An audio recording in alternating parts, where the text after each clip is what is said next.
السلام علیکم۔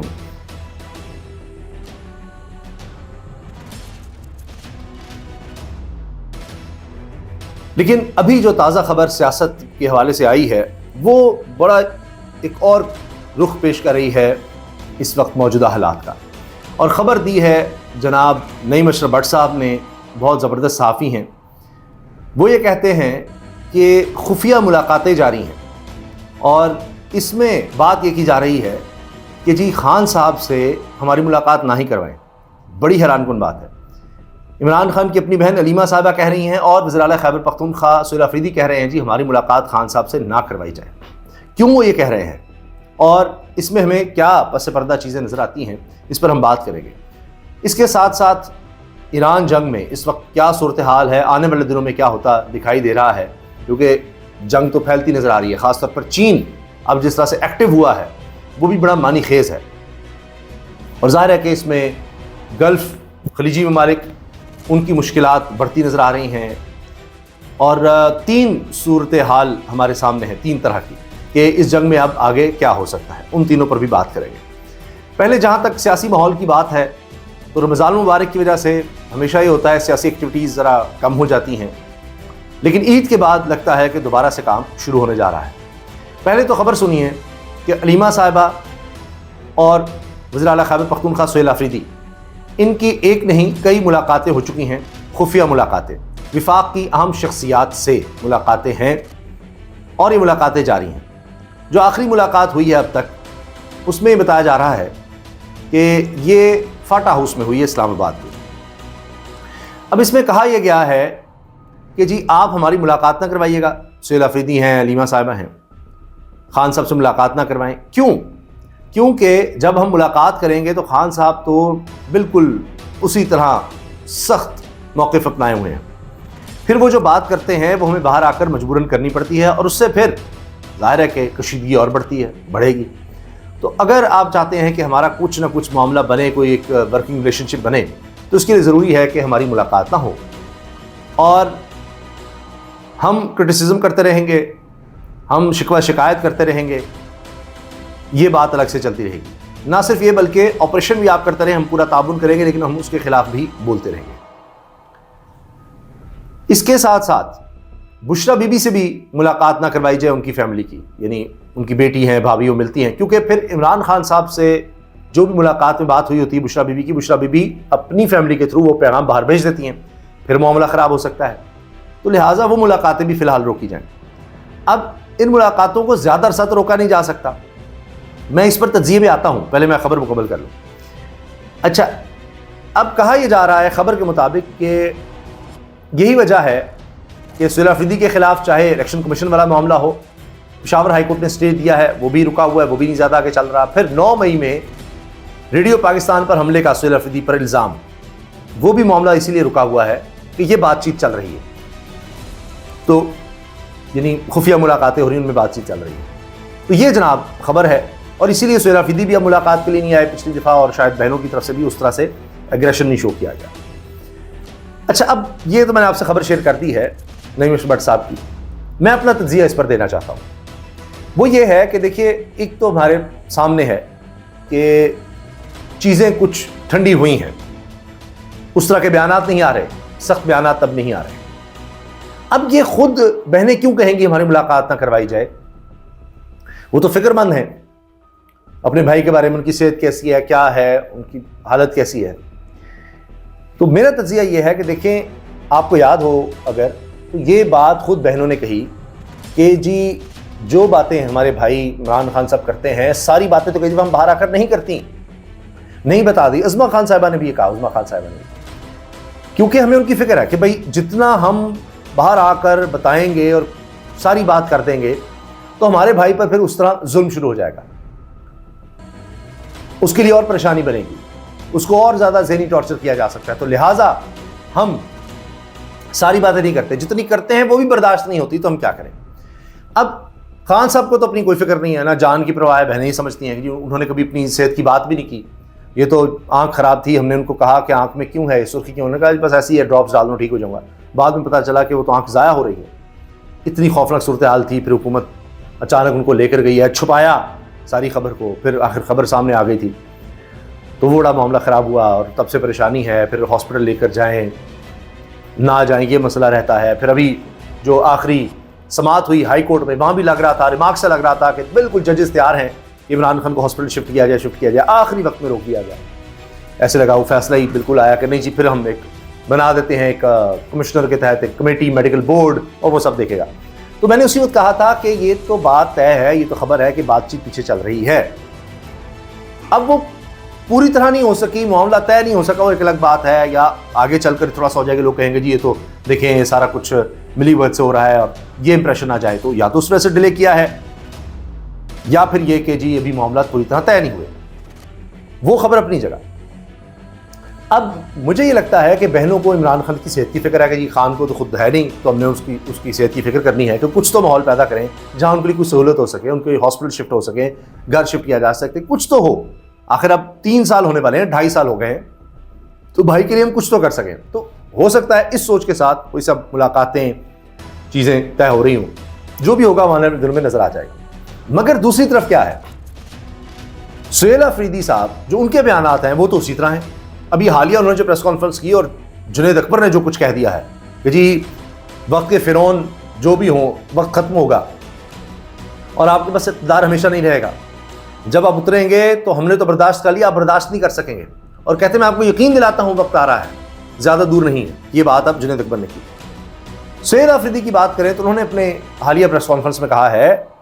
کہ ایسا نہ سمجھیں کہ رمضان المبارک ہے اور ہم بس ہاتھ پر ہاتھ رکھ کے بیٹھے ہیں، نہیں، ہماری میٹنگز ہو رہی ہیں، چیزیں طے ہو رہی ہیں،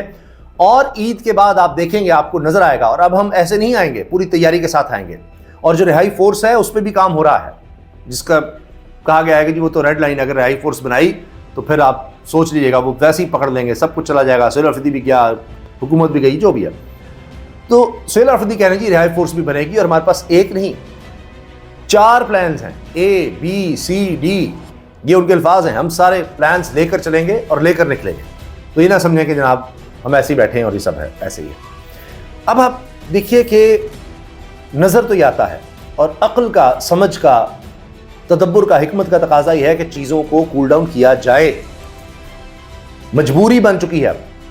یہ کسی ایک سیاسی پارٹی کی بات نہیں ہے، کسی ایک سیاسی شخصیت کی بات نہیں ہے، حکومت اپوزیشن کی بات نہیں ہے، یہ ملک کی خاطر ہے۔ اس کی وجہ یہ ہے کہ آنے والے دنوں میں بہت خوفناک صورتحال نظر آ رہی ہے۔ 14 اپریل تک ہو سکتا ہے، خدا نہ خواستہ اللہ نہ کرے، لیکن پاکستان میں گیس ہی ختم ہو جائے، کیونکہ پیچھے سے ٹرمینلز آئیں گے، پیچھے سے گیس آئے گی، امپورٹ ہم کرتے ہیں اب انفارچونیٹلی گیس۔ ایک وقت تھا کہ ہم ایسے ملکوں میں تھے جو ایکسپورٹ کر سکتے تھے، اب تو ہم امپورٹ کر رہے ہیں، وہ رک سکتا ہے سلسلہ۔ کچھ چیزیں ہیں جو 11 دن کے لیے ہیں، پیٹرول ہے 27 دن کے لیے، کوئی اور تیل ہے جو 11 دن کے لیے، کوئی 20 دن کے لیے، یہ حال رہ گیا ہے۔ چند ہفتوں کے لیے ہمارے پاس صرف ضروریات کے لیے توانائی رہ گئی ہے، کیا حالات بنے گے۔ پھر عید کے بعد ہم نے $1 ارب یورو بانڈز میں دینے ہیں،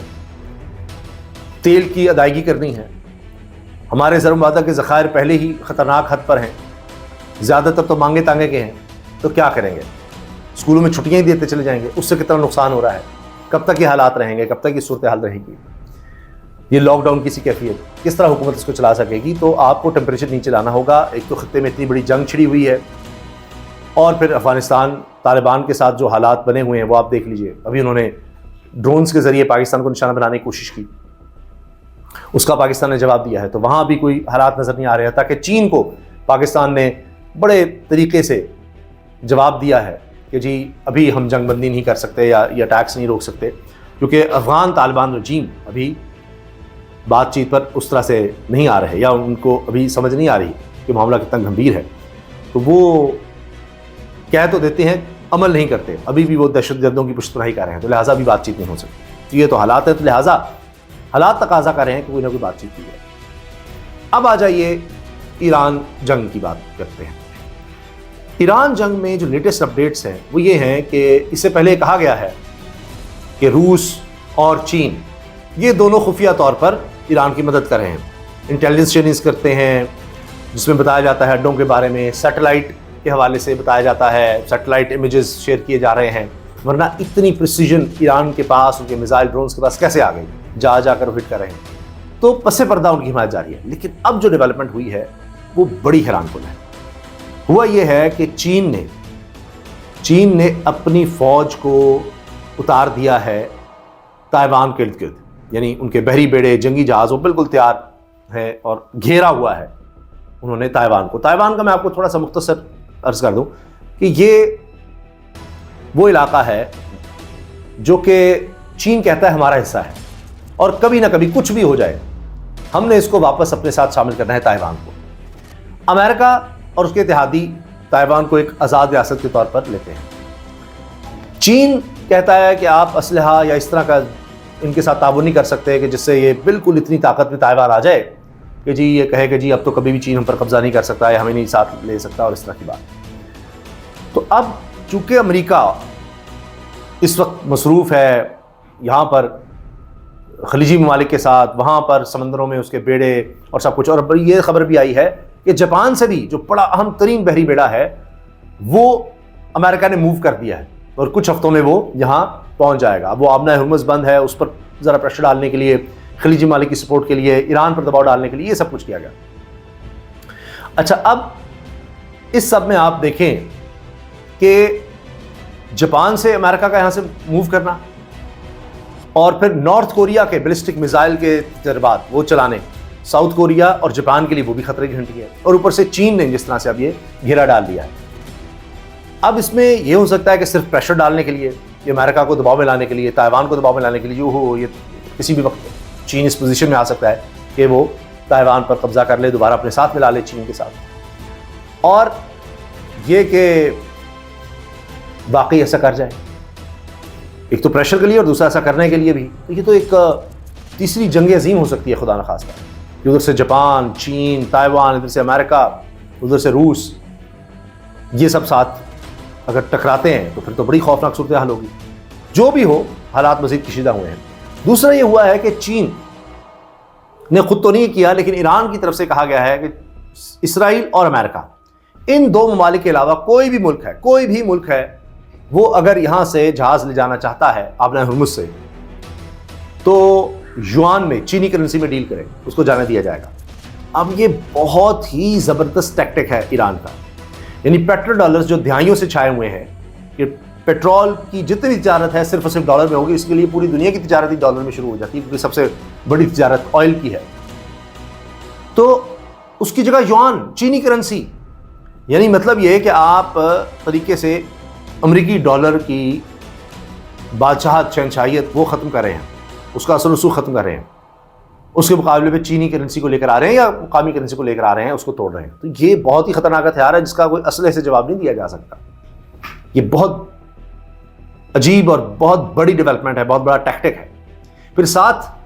اسرائیل اور امریکہ کو سائڈ لائن کرنا ایران کا، یہ دیکھیے ذرا کہ جی باقی سارے آ جائیں، یوان میں ڈیل کر لیں، جس نے جہاز لے جانا لے جائے، کہ انسینٹیو دے رہے کہ جی باقی لوگ ہمارے اوپر اٹیک نہ کریں، باقی ساتھ شامل نہ، اور وہ ہوا ہے۔ ٹرمپ نے کہا ہے کہ جی ہمارے پاس تو بہت تیل ہے، ہمیں مسئلہ ہی نہیں ہے، ہمارے لیے کوئی ایشو ہی نہیں ہے، اور جس نے اپنا تیل منگوانا ہے آبنہ ہرمز سے وہ جائے، وہاں پر آئیں، ہمارے ساتھ شریک ہوں حملے میں، اپنے بحری بیڑے بھیجیں، اپنے بحری جہاز بھیجیں وہاں پر۔ سب نے انکار کر دیا، کیا جاپان، کیا آسٹریلیا، کیا فرانس، برطانیہ تک کہنے جی ہم نہیں آ رہے اس جنگ۔ سوچئے ذرا، یہ صورتحال ہے۔ اب اس میں سعودی عرب اور یو اے ای کے صدر اور سعودی عرب کے ولی عہد محمد بن سلمان کے درمیان ٹیلی فونک رابطہ بھی ہوا ہے کہ کس طرح سے کشیدگی کم کی جائے، کیا کیا جائے، کیونکہ ابھی دبئی ایئرپورٹ کے قریب تک میزائل گر رہے ہیں۔ پھر فجائرہ غالباً دبئی کی بندرگاہ ہے، اس پر پھر حملہ ہو گیا ہے۔ کچھ لوگ کہہ رہے ہیں جی وہ بالکل ہی بند ہو گئی، آبنہ ہرمز کی جگہ اگر وہ بندرگاہ استعمال ہو رہی تھی وہ بھی اب گئی، وہاں پر بھی حملہ ہو گیا ہے۔ تو حالات مزید کشیدہ ہو رہے ہیں۔ پاکستان کے حوالے سے خبر ضرور ہے کہ پاکستان کا ایک تیل بردار جہاز آبنہ ہرمز سے نکلا ہے، اور ایران نے کہا جی پاکستانی جہاز ہے۔ پھر پاکستان کا شکریہ بھی ادا کیا ہے۔ پاکستان اس وقت بڑی مشکل میں ہے کہ سعودی عرب بھی ہے، اس کے ساتھ ہمارا دفاعی معاہدہ ہے، ایران کے حملے ہو رہے ہیں سعودی عرب میں موجود امریکی ایئر بیسز پر،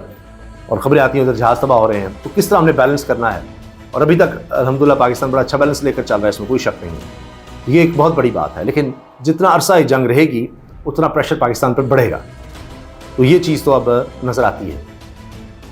اب دیکھتے ہیں کہ جنگ کب ختم ہوتی ہے، کیونکہ اس میں میں نے شروع میں بتایا تھا 3 ہی باتیں نظر آتی ہیں، یا تو یہ طویل جنگ ہو، اسی طرح سے چلتی رہے حل، اور ایسے اسلحہ اگر کم بھی ہو جاتا ہے لیکن جنگی صورتحال رہے، اس سے ورلڈ کی اکانومی متاثر ہوتی چلی جائے گی، خاص طور پہ خلیجی ممالک، یہ ایک بالکل یوں سمجھے کہ ان کی معیشت کلیپس کرنے کی طرف ہو جائے گی. اتنے برا وقت ان پر دہائیوں میں کبھی نہیں آیا اور مزید برا ہو جائے گا. دوسرا یہ کہ امریکہ بوٹس آن دا گراؤنڈ بھیج کر کس طرح سے پوری طرح ایران پر اپنے لوگ بھیج کر وہاں رجیم چینج کروا دے، سارا کچھ کنٹرول کر لے، اور پھر وہ خلیجی ممالک ساتھ ہوں اور ایک نظر آئے کہ جی امریکہ کا پورا علاقے پر بڑا زبردست کنٹرول ہو گیا ہے. تیسری چیز یہ ہو سکتی ہے کہ جی ایران ڈٹا رہے اور ایرانی شرائط پر پھر یہاں جنگ بندی ہو. اس صورت میں ایران کا اثر و رسوخ علاقے میں بہت زیادہ بڑھ جائے گا،